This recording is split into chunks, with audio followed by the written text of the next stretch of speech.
Magandang araw, Malacanang Press Corps.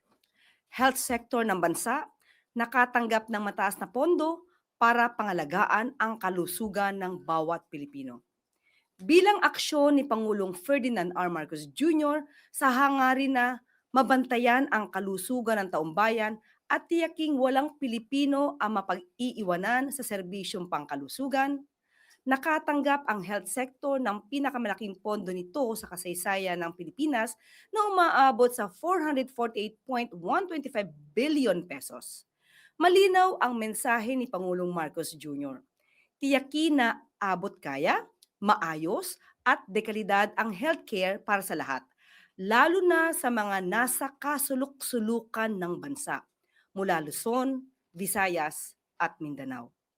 Sa ilalim ng universal healthcare, ang dibdiba ng Pangulo ay kapag may nagkakasakit, ang unang dapat isipin, kalusugan at pagpapagaling, hindi ang mga bayarin. Sa Zero Balance Billing Program naman, iniutos ni Pangulong Marcos Jr. na siguraduhin na walang babayaran ng pasyente sa basic accommodation at inpatient services ng DOH hospitals. At nais din ng Pangulo na mas palawigin pa ito sa mga LGU hospitals na level 2 to 3. Ito'y dahil buo ang paniniwala ni Pangulong Marcos Jr. na hindi dapat maging dagdag pasanin ng mga pasyente ang mga bayarin sa ospital. Muli, malinaw ang mensahe ng Pangulo sa 2026 National Budget para sa sektor ng kalusugan. Ang karamdaman ay hindi dapat maging dahilan ng mas malalim na kahirapan. Kasabay din ito, mas minalakas pa ang PhilHealth na may halos 129.8 billion pesos na pondo. Layunin ng hakbang na ito na palawakin pa ang benepisyo, palakasin ang preventive healthcare at bawasan ang out-of-pocket expenses ng bawat pamilya. Mayroon ding sapat na pondo para sa disease surveillance, mabilis na health response at mas matatag na health financing upang masigurong handa ang Pilipinas sa mga outbreak, bagong sakit at health emergencies. Iisa lang ang mensahe ni Pangulong Marcos Jr. sa mamamayang Pilipino. Ngayon 2026 ay makakaasa ang taumbayan na mayroon silang pamahalaan na handang rumisponde at magbigay ng nararapat na serbisyong pangkalusugan sa oras ng pangangailangan.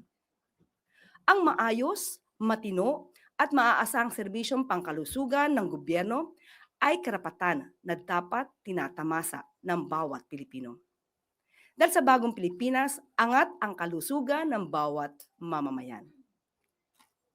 The 2026 GAA also has the largest health sector budget ever in the history of our country, 448.125 billion pesos, supporting our goal of promoting access to universal health care. This will ensure that quality and affordable health care is available to every Filipino.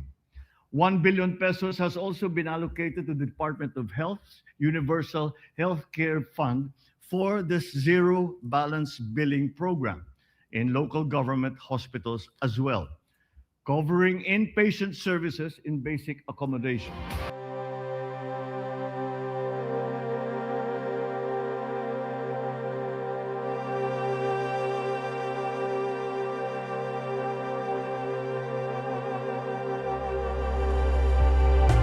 Ngayong araw ay makakasama natin sina Health Secretary Dr. Ted Herbosa at PhilHealth President and CEO Dr. Edwin Mercado upang talakayin ang mga dagdag na serbisyo at benepisyo na mas pinalakas na health sector ng bansa.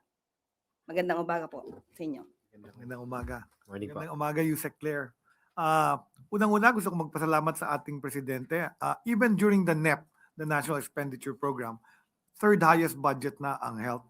Kasi yan ang focus talaga ng ating presidente.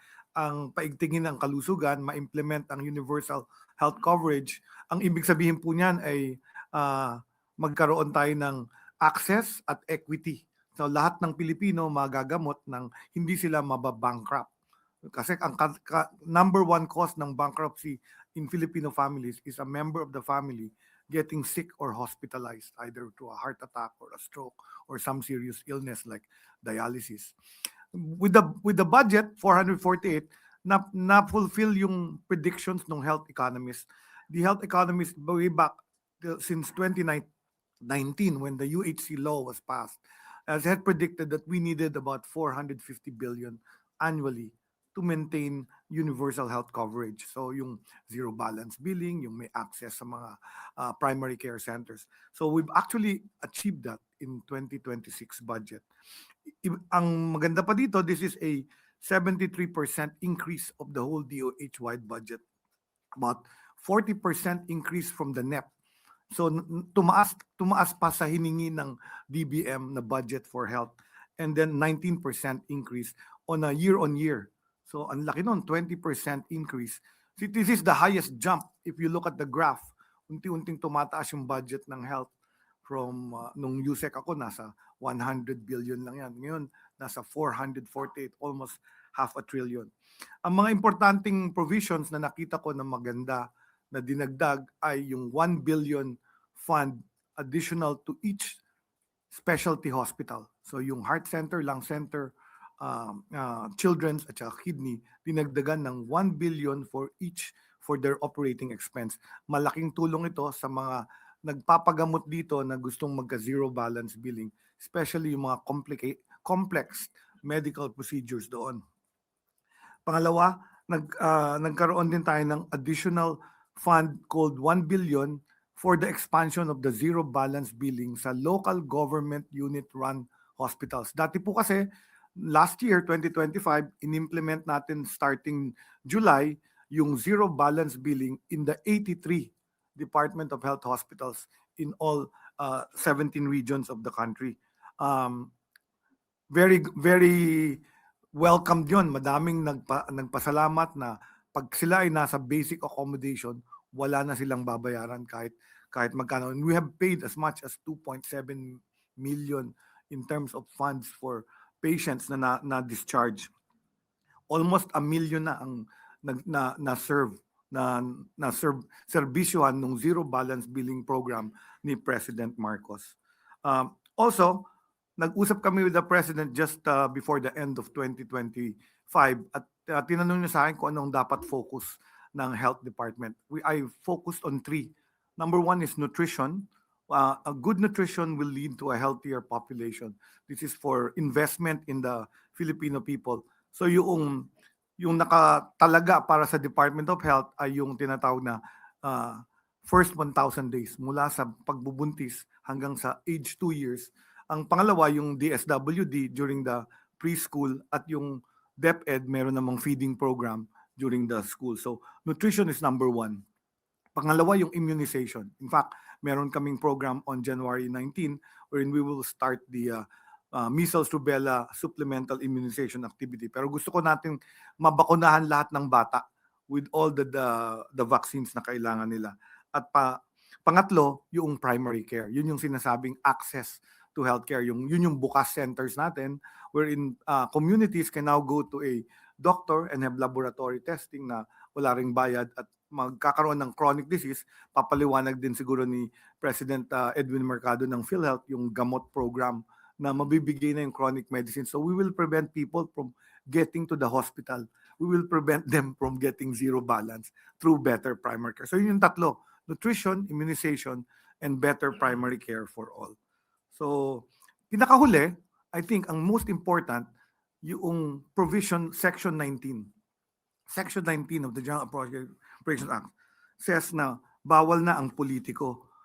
General Provision 19, Section 19 provides explicitly safeguards by prohibiting political involvement in the distribution of cash and financial assistance. And this ensures that programs such as the MAIPIP or the Medical Assistance for Indigent and Financially Incapacitated Patients and the Zero Balance Billing are implemented strictly by the authorized government personnel free from political influence, branding, and intervention. Yun akong pinaka-happy. And ang sabi nga sa akin, yun daw yung anti-EPAL provision of the General Appropriations Act. With that, maraming salamat. I'll pass the microphone to our PhilHealth President and CEO, Dr. Edwin Mercado. Salamat, Sec Ted. Magandang umaga po, Yusek Claire, ang ating malaking press corps. Magandang umaga po sa ating lahat. So, ako po'y humaharap muli sa inyo pagkatapos po ng 11 buwan. At gaya po nung naulat ko nung Pebrero, nung ako po'y unang tinalaga, ay sinasabi ko pong bilang isang manggagamot, tinitingnan ko po ang PhilHealth bilang isang may sakit. At nung nakaraan pong 11 buwan, ay medyo po diniagnose na natin at inalam kung ano po yung mga potential na lunas. Ngayon po ay babahagi ko po kung ano po yung mga natuklasan nga natin. Una po, tinukoy natin na ang tunay na pangangailangan ng taong bayan. Inaral po namin yung mga claims po ng ating mga membro at tinutukan po natin yung tinatawag na catastrophic conditions na nakakaubos po ng kita ng ating mga pamilya. Ang katunayan po, ang pruweba, ay meron po tayong 76% increase dun sa ating benefit payment mula po mula ng 164.32 billion noong 2024 buong taon ay tumaas po ito ng 76% to 289.26 billion as of December 2025. Ang tanong po ay sapat po ba ito? Malinaw po, hindi pa po. Malayo pa po tayo. Kailangan natin ng malaking coverage, hindi lang po sa halaga, pati po dun sa access points. Kaya hinihikayat ko nga po yung ating mga providers, both sa DOH, mga local government units at private hospitals, na mag-align po dun sa aming mga programa. At dahil po nagbabayad na kami ng mabilis ngayon, I think maganda rin po yung response ng private sector na nag-affiliate na po at na-accredit dun sa aming mga Z-benefit package programs. Sa usaping halaga, inihahanda na natin ang landas tungo sa DRG-based global payment. Ito po yung bayarin o pagbabayad, method of payment, na kinukonsider po yung mga comorbidities o yung complication ng isang sakit. Ngayon po kasi pagka nagbigay ng diagnosis, pare-pareho po yung binabayad namin base po dun sa diagnosis lang. Hindi ho base kung ito ba ay may corresponding na diabetes, hypertension, other complications, kung ito ba ay matanda, bata, kung ito ba ay nangyayari sa isang lugar na talagang hikahos o gida areas. So yung pong DRG natin, magkakaroon na po yun ng computation to again, parang bigyan po ng additional compensation po yung mga variables na isahad ko kanina. At gaya po ng paulit-ulit yung sinasabi, marami pa rin hindi nakakaalam ng mga benepisyo ng PhilHealth. Isa na po ito sa pagbabagong ginagawa natin. Dati po kasi launch and leave ang sistema eh. Pagkatapos po ng trabaho ng pagdatala ng circular, halintulad ng Z-Benefits, na noong pong unang nilatag ang Z-Benefits, almost 2 years po bago po nagkaroon ng initial payment or initial claims. Ngayon po talaga, naglagay po kami ng boots on ground na talaga pong maghahalagulad ng mga hospital at saka mga clinics, lalo na po itong yakap. At ito po ay in-approve ng board na may mga dagdag po tayong mga tao dito. Ngayon nga po ay end-to-end rollout na tayo. Halimbawa po ang yakap na gamot, nung una po naming nilatag ay dito lang po muna sa Metro Manila kasi marami po kaming tweaking na ginawa dun sa ating apps at sistema. Pero naipaigsi po namin ang payment terms into 15 days. Kaya marami na pong pharmacies ngayon ang nag-i-engage at lalong-lalo na start of year, maganda po ang response lalo po ng mga chains po natin. So hopefully po maipahatid po namin yan sa inyo sa maiksing panahon. Ito po ang pagkakaiba. Hindi nagtatapos sa launch. We are proactively engaging providers and members at umaasa po kami na ngayon nga pong early first quarter of this year, habang dumadami ang providers na sumasali, lalong mararamdaman ang benepisyo ng yakap at gamot. Kasi yung nga po yung direktiba ng ating mahal na presidente na ipaubot sa ating mga pasyente down to the ground level yung aruga ng ating pamahalaan. Pangalawa, pinabilis at pinasimple na natin ang sistema ng pagbabayad. Ngayon nga po, mula nung 40 to 60 days ay naibaba na po natin ng 22 days. Binigyan natin ng flexibility ang mga valid claims. Ibig po, yung mga na-deny before sa reasons lang po na hindi nila na-submit on time. Binigyan po namin hanggang Marso, na-extend pa nga po ng another 3 months, na i-refile nila. At ito rin po kasama dun sa binigay pong direktiba ng ating mahal na presidente na for the DOH hospitals na medyo nga po meron ding mga claims na hindi umabot ay i-extend po namin yung kanilang filing para makatulong po sa ating zero balance bill. Pangatlo po, pinagtibay natin din yung internal capacity ng PhilHealth. Ginagawa po natin yan sa pamamagitan ng pakikipag-ugnayan sa ating mga eksperto at representante ng ating mga miyembro. So nakikipag-usap po kami dun sa mga different patient groups. Kasama na po dito yung coordination namin with the Department of Information and Communication Technology. Kami po, personally, si Sec. Henry Aguda po ang nakikipag-usap sa amin para po fast track yung digitalization po ng ating PhilHealth. At sa kasalukuyan nga po, meron na po kaming team na naka-embed sa DICT para ayusin po yung aming mga digital system. Ang aprobadong budget po ng PhilHealth ngayong taon ay tinitingnan po natin na isang lehitimong pagkakakilala sa mga reformang ating inumpisahan. Hudyat po ito ng panunumbalik ng tiwala, unti-unting panunumbalik ng tiwala ng taong bayan sa PhilHealth. Kumpiyansa tayo na sapat ang pondo ngayon. Habang nagmamature ang system at dumadami ang datos, makakakuha tayo ng mas malino na projections and we will adjust accordingly with full transparency. Ang hiling ko lang po ay sana naman ma-highlight din po natin yung mga positive impact ng PhilHealth kasi marami rin po nagpapatunay sa ating mga Facebook pages at saka kanilang personal posting na talaga pong naramdaman nila yung tulong po ng PhilHealth noong nakaraang taon.